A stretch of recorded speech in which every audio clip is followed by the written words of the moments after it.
Good morning, beloveds. I got up and went to the gym this morning. And it looks like it's going to be another week before we see the sun again. So here we are. Yeah, they said, I didn't think it was supposed to rain until Tuesday. And then the weather said 60% chance of rain today. And I went, what? No, 60% chance of thunder showers. Not even rain, thunder showers. So yeah, weather could get exciting today. Who knows? But we have two left. This is the second to the last Ernest Holmes meditation, and then we will move on to the voice celestial. I know the camera's backwards, so you can't see it. So, Sugar, you can come over here. Sugar? Nope. I think Gabby must be getting her medication, which is why Sugar's in here, because she really wants Gabby's medication. So, she's ignoring me. All right. Yes. So, since we are doing meditations, let's do the housekeeping. We are Creative Life Spiritual Center. The website is creativelife.org.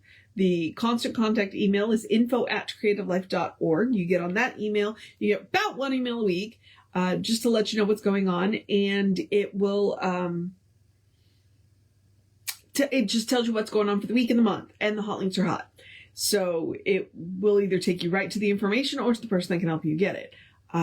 Yeah, I think that's good. Yeah. Now, here's the social media. We do not monetize the social media because we don't want to deal with it any more than you do. But we would appreciate it if you would go like, subscribe, follow, share, comment, because it bumps us in the algorithms. Then more people see our stuff. We think we have good tools to share. We hope you agree. So we are Creative Life Spiritual Center or Creative Life Spark, depending on the social media. And I am the running Rev Ryan on the social medias that I'm on. So there is that. All right. And moving on. Yep. I think that's good for this, for the social media stuff. Now we have read the Science of Mind text. We have 2 meditations left because we are in part 6. I mean, really look at that. All the rest of this is the glossary and the index. And then there's some charts and stuff, but I'm not reading you the glossary, nor am I definitely not reading you the index.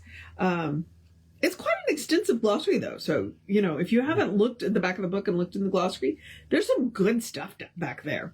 I definitely encourage you to read the glossary.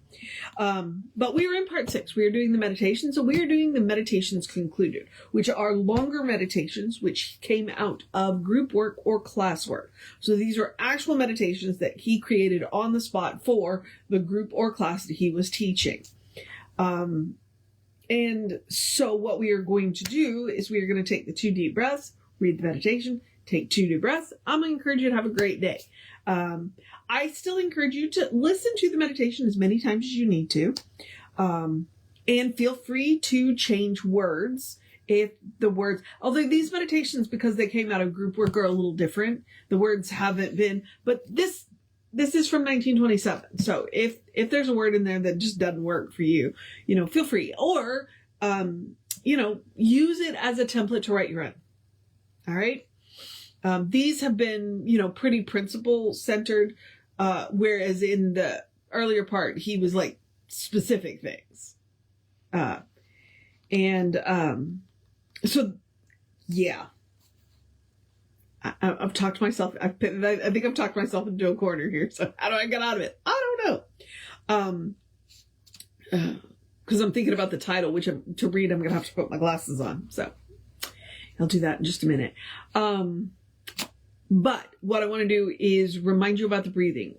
What I like to do is in through the nose, out through the mouth, because science says that is the most calming for the brain and nervous system. If you're going to do meditation, that's a good way to do it, right? There's all different kinds of breathing, but that's the one I choose to do for the purposes of calming the brain and the mind.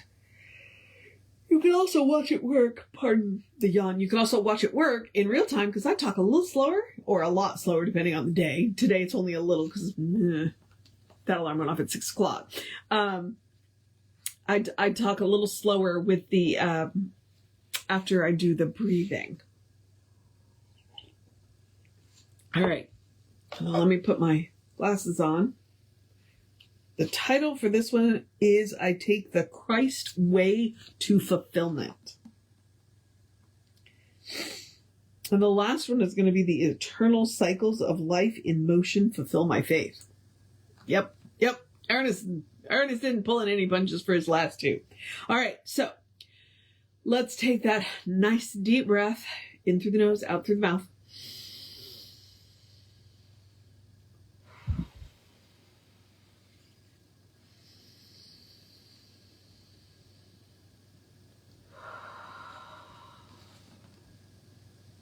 I take the Christ way to fulfillment. When Jesus said, "No person cometh unto the Spirit but by me," of course, he meant the I am. This I am then means the inner reality of every person's nature. And when we stop to figure it out, how can we come unto God, the living Spirit, except through the avenues of our own consciousness, which is the only approach to God we could possibly have. It is another way of saying that the only way we shall ever approach reality is by uncovering the divinity already latent within our own consciousness, in our own soul, in the center of our own being. Every person is divine, and the Christ way is the way of unfoldment of their divinity through their humanity, the uncovering of their spiritual individuality, and the use that their personal person or their personality makes of it. Meditation is for the purpose of consciously recognizing people's divinity and uncovering it. In order to come into the Christ way, into the consciousness of our own divinity, we'll lay aside every fear or doubt or worry.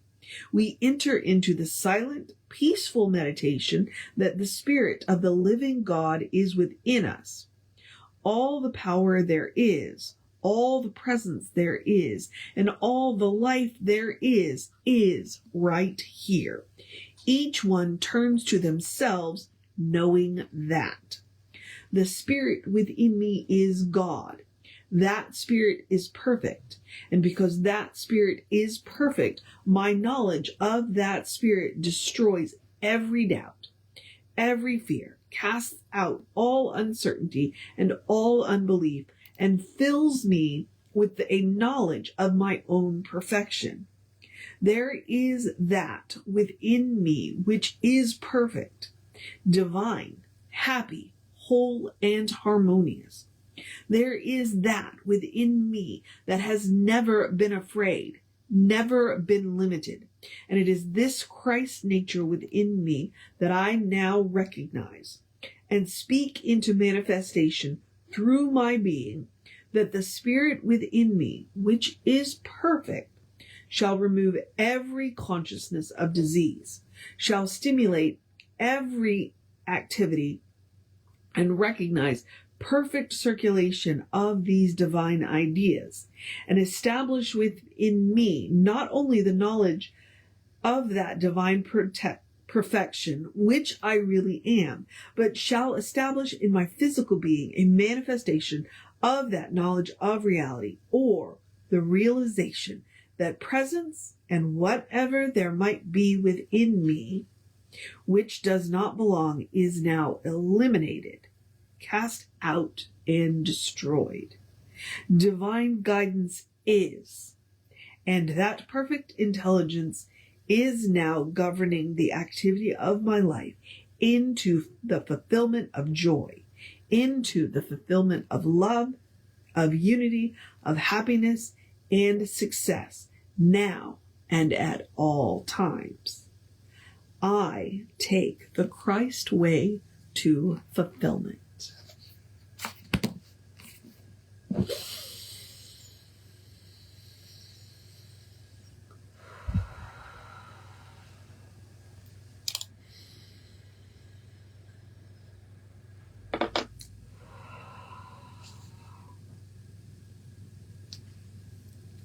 And then there was one.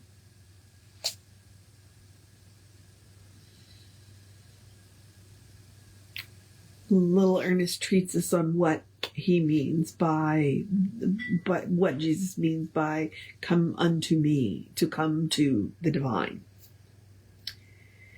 He didn't literally mean him. He literally meant the divine reality. Finding the divine reality at the center of our own being, because that's the only way we're going to find it. That's the only way there's an old story where God was talking to the angels and saying, well, where should we put the soul? And the angel said, well, why don't we put it at the highest mountain? And God said, nope. They'll figure out how to get there. Well, let's put it at the deepest ocean. And God's like, nope.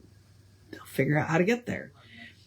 And then the angels were like, well, let's put it in the furthest reaches of outer space. And God said, nope, they'll figure out how to get there. And the angels were like, well, where do we put it? And God said, within them. Within them. Turn within. That is where your perfection is. That is where your wholeness is. That is where the presence is. That is where you go to get a look at the blueprint of who the divine knows you to be. Within. All right, beloveds. Now I'm going to encourage you. Have a great day, a wondrous day, a fantastic day, a magical day, an enchanted day, a wonderful day, an awesome day, an amazing day. Enjoy the weather day. Take care of what you got to do today. Go be with your community day. Hear something you hadn't heard before day. And enjoy a good story day. Listen to good music day. Tell somebody you love them day. Cuddle your fur babies day. And eat something amazing day. You drink plenty of water day. Get ready for next week day. Find something you hadn't seen before day. Take a nap day, take a break day, you got this day, a good day. And if that is too much pressure, simply have a day. You are enough. Just as you are. You are a beloved expression of the divine. You are spirit in motion, God in action, a brilliant light, a divine spark, a beautiful, beautiful masterpiece, and a work in progress at the same time, at your own pace. And as Reverend Justin likes to call us, you are a godling. All right? Explore the truth of your being. Get to know who the divine knows you to be. Because the divine knows you to be good. And from there, anything is possible. All right, beloveds. Take care of yourself. Oh, wait. Reverend David will be on around 5. We will do the last meditation tomorrow around 9:15. Take care of yourself. Oh, well, scroll up a video and watch the Sunday service, or come back in, whatever time it is, at 11 a.m. Central and watch the Sunday service. Take care of yourself. Know that you are loved, and I will see you next time.